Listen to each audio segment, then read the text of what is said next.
Hi guys, and welcome back to part 2. So this is where we left the building pretty much end of part 1.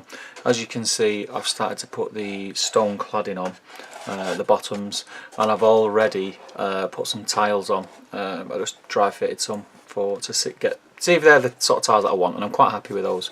So what I'm going to do here now is I'm going to show you in this part how we add those features and also other features like the windows, etc.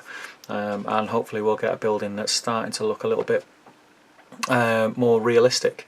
So we'll start off with stone cladding.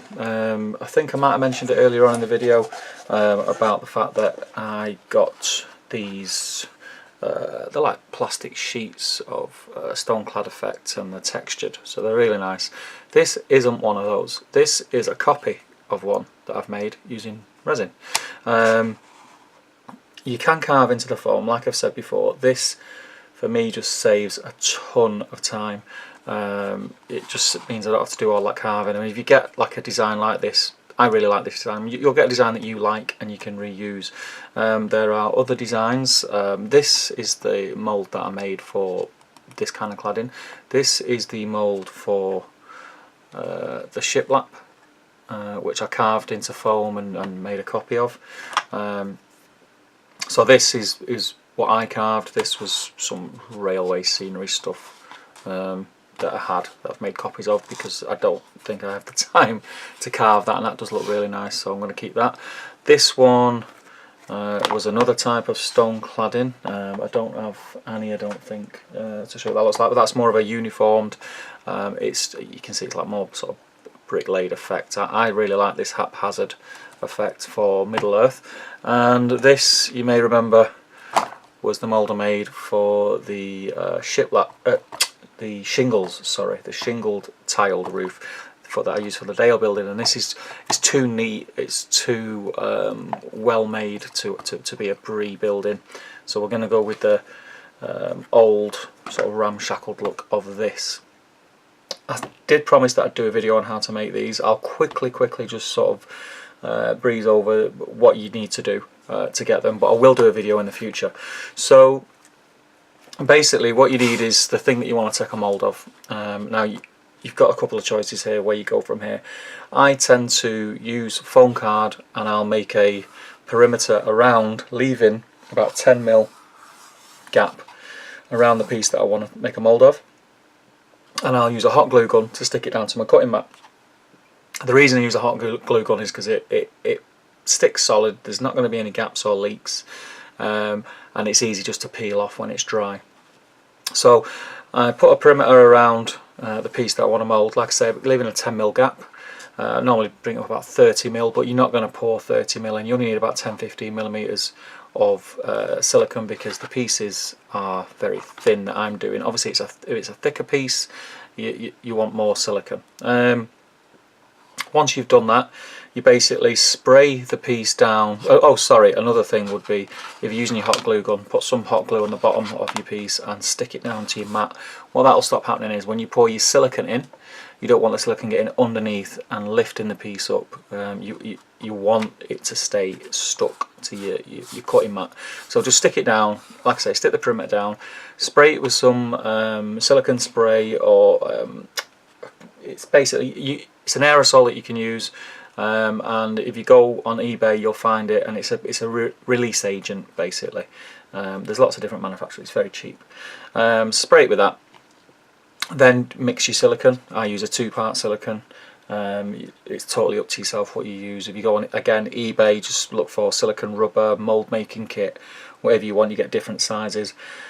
You can get the expensive stuff, you can get the cheaper stuff. I normally go for the mid-range, and I haven't had any problems, and I've run numerous casts from each mould and I've not had any issues yet. Once I say, mix it, give it a good mix, make sure you check the cure time. I normally make my moulds at the end of the night when I've finished in my hobby room, and then leave them overnight to cure, and then when I come back the next day they're fully cured. Don't be impatient with silicone. It has to be fully cured. It might feel, you might touch it and think that's dry, but it's a little bit soft. Don't be tempted to pull it off, wait till it's fully cured, which is why I say do it overnight, because it could be dry. You could have a dry skin on the top, if that makes sense, and then when you pull that off, it's going to be all sticky, gooey silicone, and it just ruins it. And sometimes it can ruin the piece that you're trying to make a mould of as well. So pour it in, leave it overnight, and what you end up with is something like that. So you'll then pull off the foam card or whatever you used as the wall, the protective wall to stop your silicone pouring out, and basically you just peel it off and there's your mould. And then what you do is you get your resin or your plaster mix, whatever you want to make the part from, and you pour it in and you let that set, and Bob's your uncle, you've got your piece. So as you can see, that's come from there like so, and it's set. Silicone's soft, you can just bend it, peel it off, and away you go. Now sometimes what a good tip is, resin will set quite hard. I mean, it's got a bit of pliability to it. On the stone cladding this won't really come into effect, but for the roofing material, as resin's setting, and the more you use it, the more you'll get used to it. It comes in part A and part B, and different parts do different things. You need to read up on whatever the manufacturer instructions that you get. One of the parts is a hardener, so the more hardener that you get, and most parts will be like, they'll recommend a 50-50 mix. Yeah, play around with it a bit, because what you can do, I add a little bit less hardener into my mixes, especially on roof tiles when I'm doing like an old style building like this. And I don't know if you're going to be able to see on the camera, can you see that curvature I've got there? It's like a dip in the you see that? That just looks like, you know, over the years the roof has started to give way and it started to sag, and if you put less hardener in, you can get that, and you can get a bend on it without it snapping. Now eventually it will set rock hard, but if you're modelling with it and you put it like I have on that building and put a sag in it like so, and you glue it all down and it's solid, you'll have the sag, and then that it won't stay soft, it will set rock hard but with the sag, and it just adds a nice effect. You don't have to do that, it's just something that's sort of I kind of stumbled across whilst I was doing these things, and yeah, it's a nice effect. So what I'm going to do is I'm going to basically show you how to mix the resin very, very quickly, because that's not what this video is about, because I need 2 of these to stick together to cover the other side of the roof, and we'll go through that. So we'll come back in a second.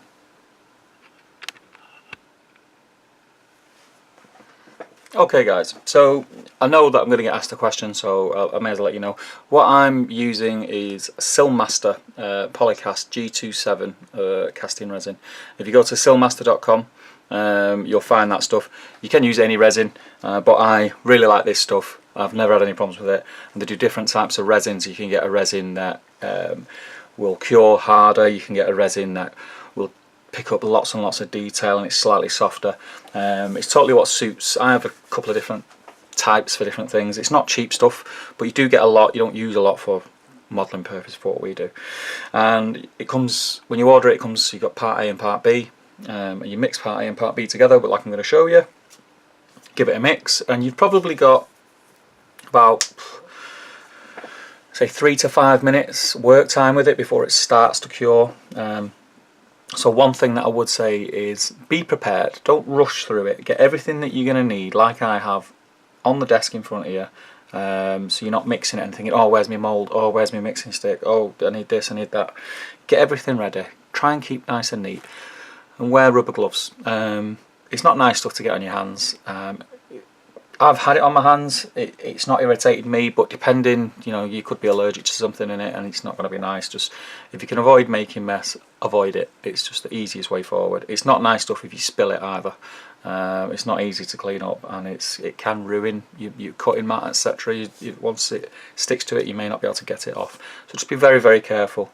I'll go through a proper video on using this and casting different bits and bobs later on, but we'll just do this quickly. So I've got my part A and part B, equal amounts, and I'm gonna pour them into this bigger pot, give it a mix, pour it in here, leave it for 5 minutes, come back, and we're going to have ourselves a nice cast resin piece of basically it's terrain, isn't it? So we can use it on our builds. So without further ado, let's crack on. So you get your bigger cup, you get part A, and you pop it all in.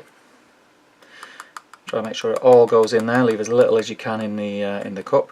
If you're going to do stuff like this, again, eBay is the place for your measuring cups. You can get like 100 for a couple of £1, different sizes. Take part B, pop it in.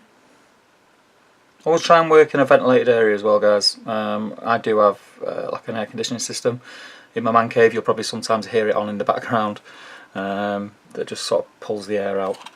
Get yourself a stirrer and start to stir. Now this does need to be stirred thoroughly. Don't rush this part. Do not rush this part. You need to make sure that it's fully mixed before you do anything with it. Yeah. So give it a good stir both ways. Scrape around the edges of the cup. Scrape the bottom of the cup. And when you're stirring, don't just go in a circular motion. Obviously that's how you start. That's natural way to stir. Backwards and forwards is probably the best way to get it mixed up. I learnt this through plastering. But backwards and forwards tends to splash, so just be careful. So we'll give that a good mix. And I'm fairly happy with how that is. Don't just put your stirrer down somewhere because it will stick once the resin sets. And what we're going to do, we're going to slightly squeeze the cup so we get a pour point, and we're just going to pour it in. Now, one of the things that you'll sometimes find is that you've not mixed enough resin. Do not worry. Pour in what you've got. This looks like it's going to be just right for what I want. But pour in what you've got if you've not mixed enough. Don't panic. Do another mix and just pour it on top, and you'll be fine. So what we're going to do, we're going to start spreading this. I like my bits and bobs that I cast for when I'm using them for terrain building to be quite thin. Not thin enough where you get gaps, but thin enough that I can play about with them and they're easy to cut. If you do a big thick chunk of resin, you're going to go through a lot of hobby blades cutting through it. So I like it to be thin. Yeah. So just use your stirrer, spread it out, and we're not too bad there. I think we've just got the right amount. You can, like I say, move it around, don't be afraid. You can't really go wrong with this. And just keep your eye on it. What you'll do is, as soon as you leave that stud, it will start to cure, and you'll start to see cloudy bits in it. That's how you know when it's curing. Once the cloudy bits are not as opaque, so you can't see through them, stop messing with it. I mean, now I should be able to leave that and not to mess with it at all, but you might start finding as it settles, if you're not on a perfectly even surface, little parts of the mould poking through. Like you can see there, it's quite thin. It probably looks thinner than it actually is on camera, but that's fine. But if anywhere was going to start poking through where there's going to be holes in the resin, it's more than likely be there, but I think we're going to be good. But if it does start to sing, you can see the silicone popping through. Just move some resin over to it, because as it starts to harden, you sort of can move in it and manipulate it, but once it starts to get non-clean, you can't see through it, you'll see like cloudy bits. Leave those bits alone, because what will happen is that's starting to set, and if you move it, you're pulling it away from the detail that you're trying to cast, and it won't be a good cast. But we're going to leave that now for 5 minutes, and we'll come back and I'll show you what it looks like when it's set. Hey guys, welcome back. So here we are, left it for 5 minutes, went and had a cup of tea. It's nice and set, you can touch that. It's not fully cured. It's like I say, this range that I've got, it's a little bit softer, so you get a little bit more time when it comes out. So you just peel it out the mould like so, and there's your tiles. Hey presto. For this roof, the height is slightly not enough, so what I'm going to do is I'm going to splice two together, so that we basically get enough to go from the bottom to the top. To do that, it's not just a case of just sticking it to, because you have this very straight uniformed line, and as you can see the pattern of the tiles is all sort of like bucktooth for want of a better word.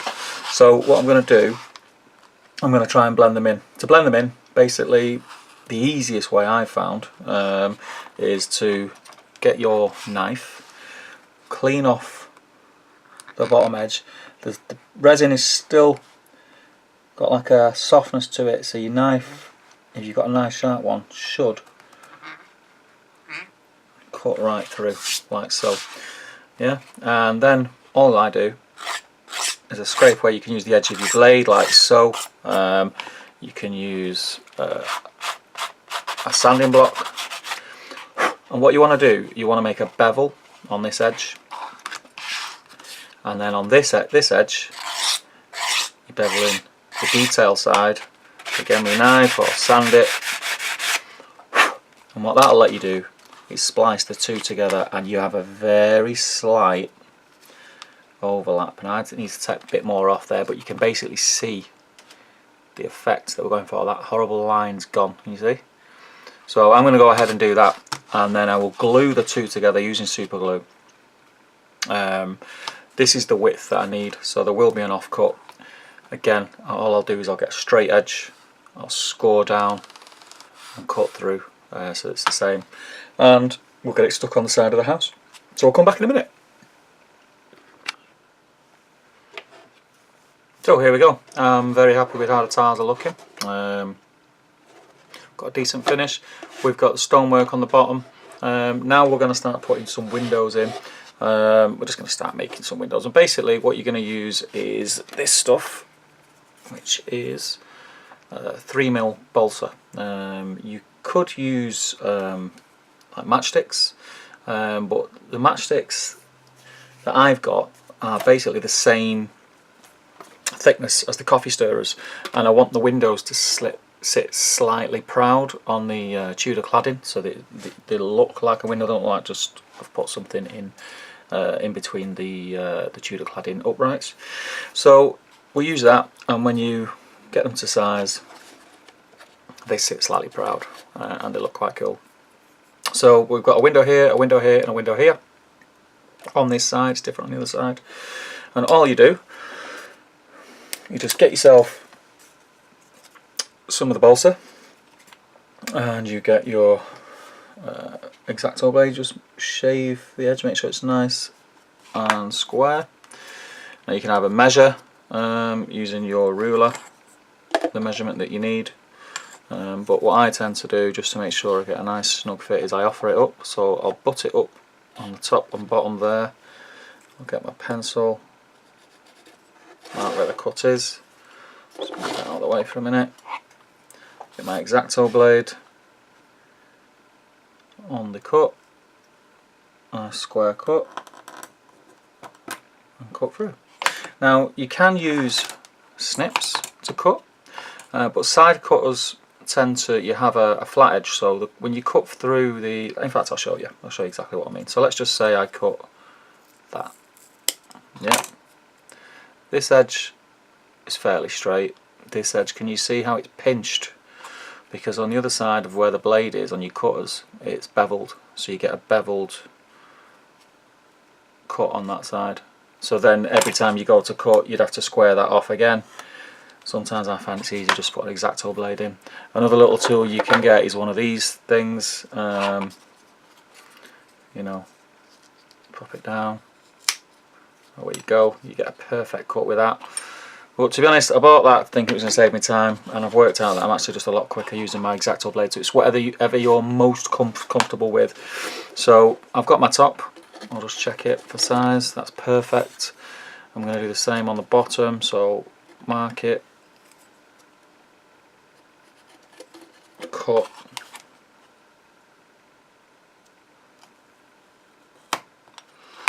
check it for size. Lovely jubbly. Then the uprights, push it up, mark it, oh,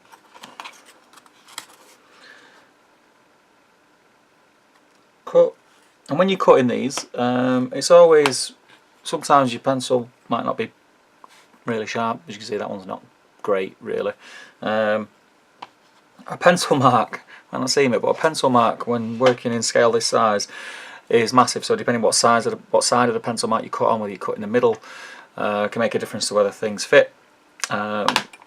Sometimes you'll have to recut them. Don't just think, oh, it'll do. You know, recut them. And another thing is, if you're unsure when it comes to making the cut, always cut it slightly over, and that way you can trim a bit off. But if you cut it too small to begin with, you can't make that bigger once you've cut it small, so you'd have to cut a fresh piece. So we've got our four parts to the window frame. I'm going to do an upright in the centre. So we're going to mark that. This is all very time consuming, same as the Tudor cladding. It's quite time consuming, but it's well worth taking the time. And all we're going to do here now is using the Tudor cladding as like a template to hold your window in place. I'm going to get it looking how we want it to look, like so. Just using another piece of balsa to manipulate the upright. And then what we're going to do is, or what I do, you don't have to do it this way, you could take it all out and put it together and glue it together. I've just put a dot of super glue on each join, like so. And what this helps me in doing is, I know that the frame's perfectly flat, so there's no twist to it, so I'm not building it in my hands, and then when I go to put it on, it's twisted and one corner sticking out. With that spray of activator spray, if you don't know, makes your super glue go off. And then what you're left with, you can just prise it out, is your window. Now we're going to do some more to this. We're going to put some diamond lead effect in the window, and I'll show you how to do that. It's very, very simple. We're not actually going to stick the windows in yet. We're going to get all the windows made, and then we're going to black out. We're going to paint black behind where the window sits before we stick the window in. So the window is probably, you know, one of the latter things to go on, but it's what I do at this stage now. It's just the way that I do it. So I'm going to go ahead and get all the other frames made, and then I'll show you how to do the diamond lead, the lattice effect in the glass. So we'll come back in a bit. Okay guys, so as you can see, all the window frames are cut and stuck together. They're not actually stuck in, as you can see, for the time being, but I'll leave them in the openings because you don't want to, they could be slightly different and you don't want to mix them up and go to put one in an opening and it doesn't fit. So they're all just dry fit at the minute. As you can see, I've painted the background of the windows black. Like I said, I will go into the diamond lead with you in a second. I just wanted to show you another thing. As you can see here, I've got a door, and I'm going to put another door around one of the other sides. Doors, one of those things, dead easy to do, and you can go as far with it as you like. You can put loads of detail in it to give it an ornate surround, or, you know, as basic as possible. These are going to be pretty basic. They're pretty basic dwellings. So that's what we're going to be doing. I'll show you how to do this type of door right now. So you get yourself a piece of 2mm balsa sheet. You want to cut it to the size you want the door to be. I tend to get a mini and offer it up to get a rough size, and if it was a door which was opening, which is another thing I'll show you in another tutorial, these are not going to open, but I tend to do all my doors the same width. You want to make sure a base can get through, so it's the width of a base plus the width of two of the uprights, the door jambs, surrounds, whatever you like to call them, wide, so it looks like the base would fit through if the door was open. That is just something I do. It's entirely up to yourself. You can have them slightly narrower if you so wish. So you get your 2mm ply, you cut it to the size of the door, you get yourself some 3mm balsa strip, or whatever size you want to use for the opening, and you get yourself, and nice square flush edge. So we're going to cut like so, get rid of that, and we're going to offer that up to the door along the top edge, and we're going to cut. So I'll mark it with my knife, nice and square, cut through. There we go. Then all we're going to do, we're going to get our super glue.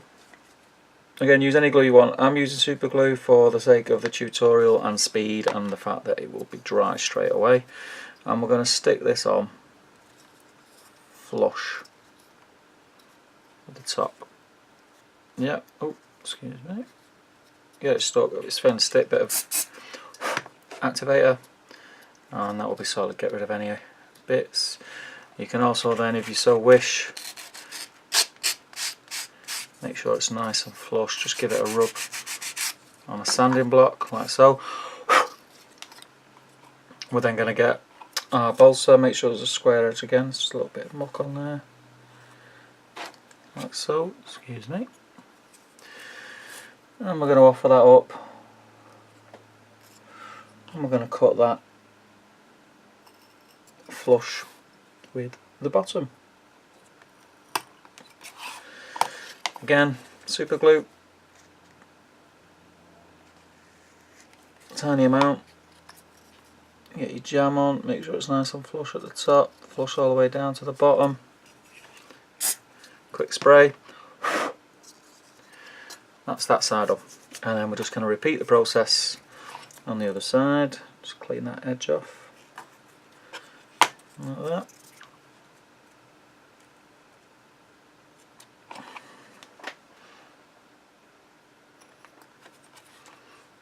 The beauty of balsa is you can just mark it with your blade, like you've seen me do there, to get your mark. It's a lot more precise than a pencil, but it's whatever suits you.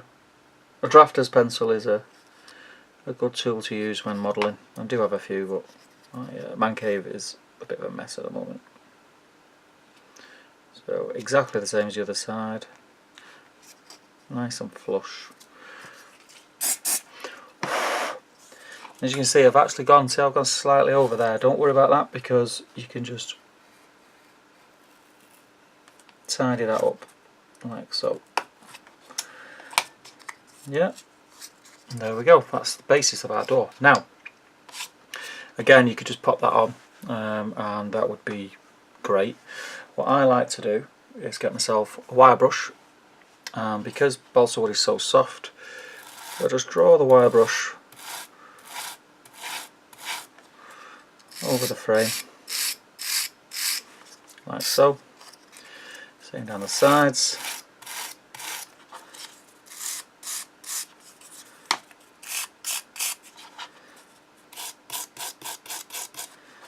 and on the door itself. Be careful, because the wire brushes, I get that many little cuts, and don't worry about it taking bits of the wood off, because that adds to the authenticity of how it looks. So again, if you wanted that to be it, you could go as far as that, and that's it. What I'm going to do, I'm going to get myself a straight edge for this. I'm just going to use a piece of coffee stirrer. I'm going to get myself this tool, which is not blunt and not sharp, but I'm going to press into the balsa and draw it down like so. Creates an indentation. Looks like the door is made up of planks. Be careful you don't go right through the balsa, that's one thing that I will say.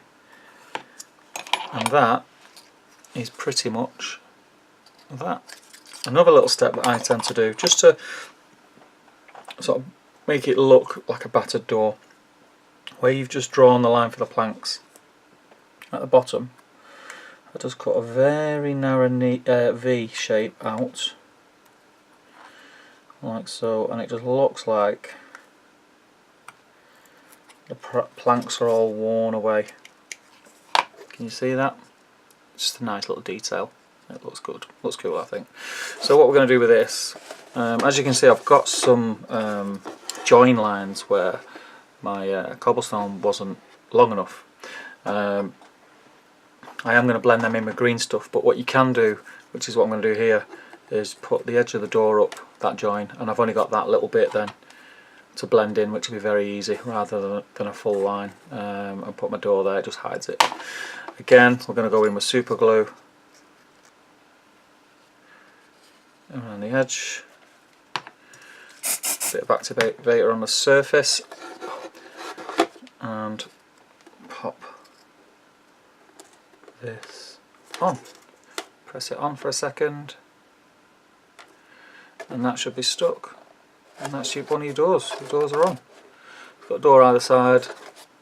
You put more on. Some of these buildings, what I'm going to do is sort of like a stable door, so a bigger door to fit a cav base through. Again, they're not going to be enterable, but they're that wide, so they visually look like, you know, it's like a stable area, etc.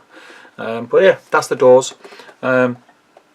So I'm going to dig out my aluminium mesh, which is what we're going to use for the diamond lead in the windows, and we'll get those put onto the window frames. So we'll come back in a second.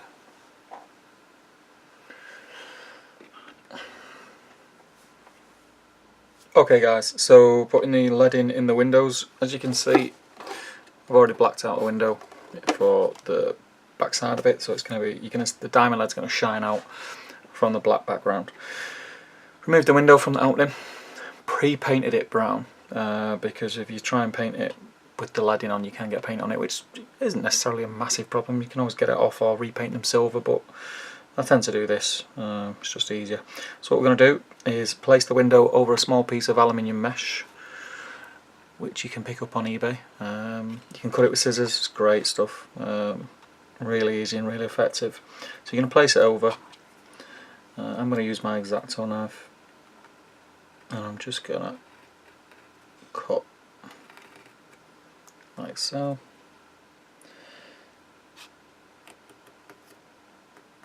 Like so. Took a little bit of the edge of the window off there to repaint that. So we've got a piece of the mesh which will fit the back of the window perfectly, like so. All we're going to do, pop some glue on the back,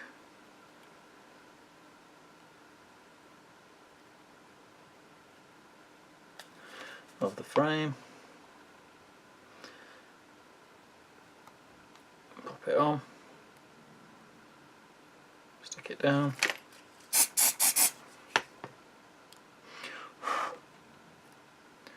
and away we go. And if I pop that in back into the opening,